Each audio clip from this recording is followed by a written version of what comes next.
Yesterday, one of my senators, Ron Wyden, attempted to have a town hall in Grants Pass in Southern Oregon, and it did not go well. First off, I want to say thank you to Rogue Indivisible for tagging me in your videos about what happened yesterday at Ron's town hall that was cut short. And for those of you that are not Oregonians, Ron Wyden's name may be familiar to you because he is the senator who has been investigating financial transactions through Jeffrey Epstein's accounts for more than 3 years and has had a very vocal campaign to get Pam Bondi and the Trump regime to not only release the Epstein files, but to investigate more than 4,000 financial transactions that they have thus far been like, no thanks, we're not interested. Epstein case is considered closed. And Ron was like, no, I actually gave you a whole packet of information. I spent years investigating this, and there's something here. Do we want justice for Epstein's victims or not? I mean, Donald Trump's DOJ said there's more than 1,000 victims. And Ron's like, why would you not want to investigate more than 4,000 leads that could help get justice for those victims? So first, let me show you some clips of what happened at this town hall yesterday. I'm going to move my curtain here so we have a little bit better sunlight. And then I'll come back and talk about it. Again, thank you to Rogue Indivisible for these clips, and thank you for tagging me. I think it's really important that we have this conversation.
Don't worry, I will have more clips of that town hall to show in just a second. So according to Fox 12 News Oregon, yesterday in Grants Pass, which is in Southern Oregon, I try to go to all my senators' town halls, but not the ones that are that far away. Grants Pass is more than 4 hours from my home. Ron Wyden had a scheduled town hall at Rogue Community College.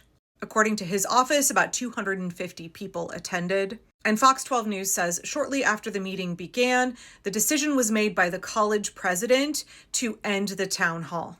The statement from Wyden's office says, quote, a dozen or so protesters would not allow the other 250 attendees to speak. Because keeping the audience safe at any of the senators' town halls must be paramount, the college president announced that today's Josephine County town hall was postponed. Now, Ron has had over 1,100 town halls in his career. Oregonians, other than Cliff Bentz, who's a Republican congressman from Eastern and Southern Oregon, but other elected officials in Oregon believe very strongly in having town halls and interacting with their constituents. And Ron has had a really good track record.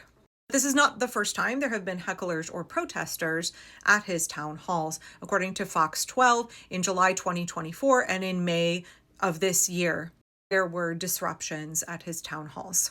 You could hear, I know it was kind of loud, you could hear in that clip that Wyden said that he wanted to give Oregonians the opportunity to exercise their First Amendment rights and ask him questions.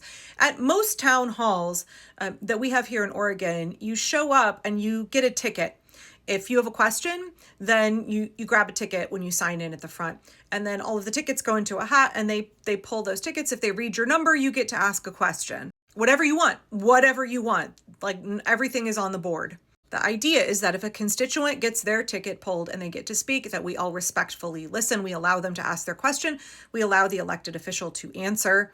There's no booing or heckling. Everybody gets to take their turn. And in that way, the voices of the constituents can be heard.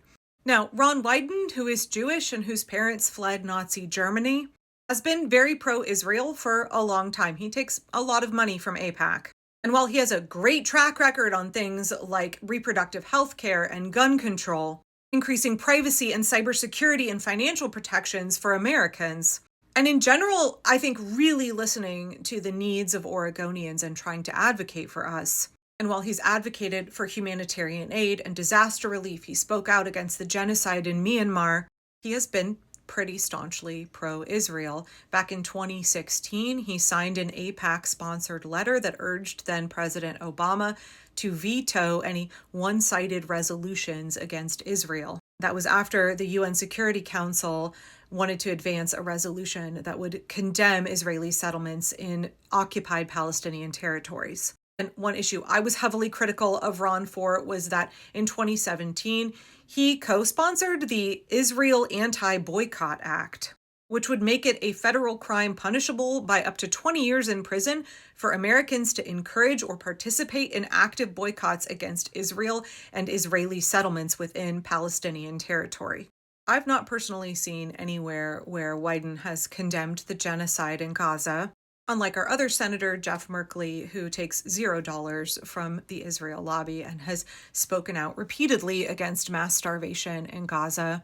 He called what Israel is doing horrific and unacceptable under any religious or moral code. But at the same time, this is where I go, like, y'all, I understand that politicians are never going to be all good or all bad. Because Ron is doing so much good fighting against the fascist regime of Donald Trump. He's been incredibly outspoken. He's been right on so many pro-democracy issues here in the US, and also fighting for his constituents, especially veterans, especially folks on Medicaid.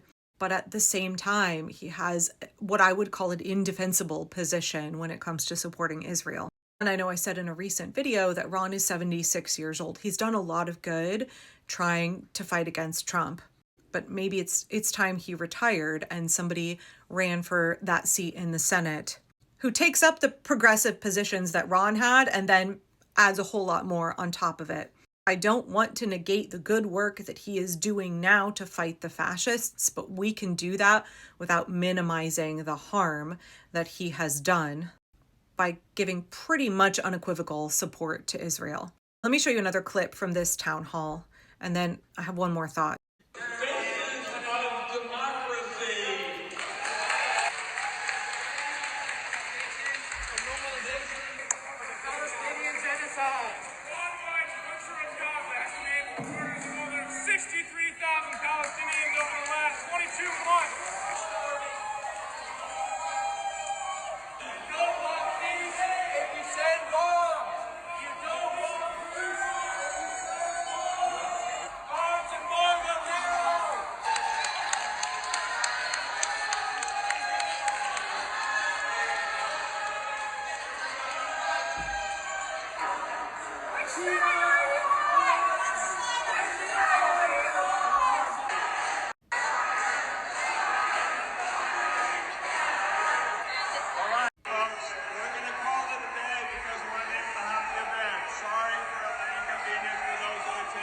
So I would love to know what you think of those protesters at that town hall. Do you think that they are in any way effective in getting Ron to change his position? Do you think they are swaying public opinion at that town hall, or by sharing that protest online, swaying public opinion on a larger scale? I totally understand their frustration with Ron because I have the same frustration. I'm somebody who's always wanting to think about how we can be strategic and what are tactics that we're going to employ that are going to be effective in creating the kind of change that we advocate for. So I would love to know what you think. Do you think that that is a successful strategy?